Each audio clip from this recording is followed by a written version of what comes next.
को completely resemble करती है।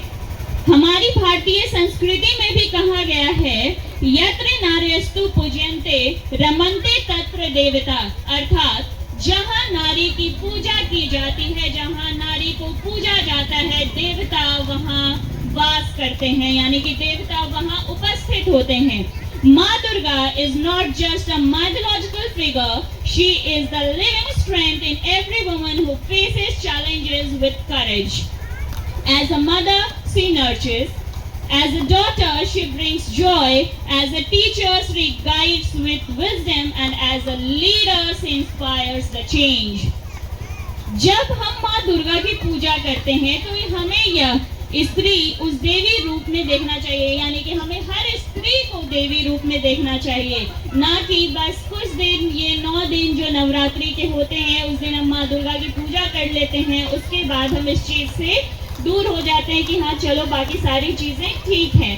पर हमारे घर में मौजूद माँ, हमारे घर में मौजूद हमारी पत्नी, हमारे घर में मौजूद हमारी बहन एवं बेटियां, हर एक रूप में हमारे आसपास माँ दुर्गा उपस्थित होती हैं। तो सिर्फ 9 दिनों की पूजा नहीं, बल्कि हर एक दिन उस हर एक नारी की पूजा करें जो आपके आसपास हैं और आपके जीवन में एक नया हर्षोल्लास, आपके जीवन को एक दिशा देती हैं।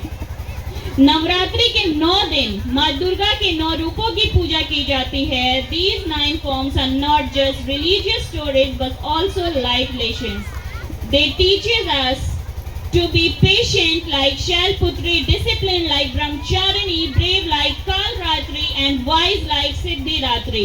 In the same way, every woman has multiple dimensions. She can be gentle yet strong, emotional yet determined, soft-spoken but fearless. प्रिय विद्यार्थियों, हम अपने चारों ओर देखते हैं तो यह महसूस होता है कि Durga is not only in temples, she is present in our homes, in our classrooms and in our society. The mother who sacrifices her dreams for her child is Durga. The teacher who dedicated herself to shaping young minds is Durga. The daughter who fights against social barriers is Durga. इसलिए स्त्री हमें शक्ति देती है और स्त्री हर रूप में पूजनीय है। इसलिए हमें हर स्त्री में वही शक्ति देखनी चाहिए जिसे हम माँ दुर्गा में देखते हैं। Because when a woman rises, an entire generation rises with her.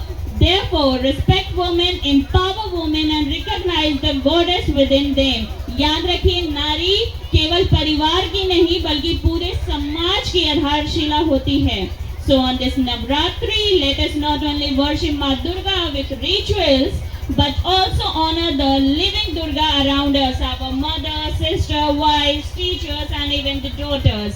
Let us awaken the Shakti within ourselves and walk on the path of courage, compassion, and respect. That's all from my side for this occasion. And एक बार फिर से बोलिए, जय माता दी, जय माता दी, शेरा वाली मैया की। धन्यवाद।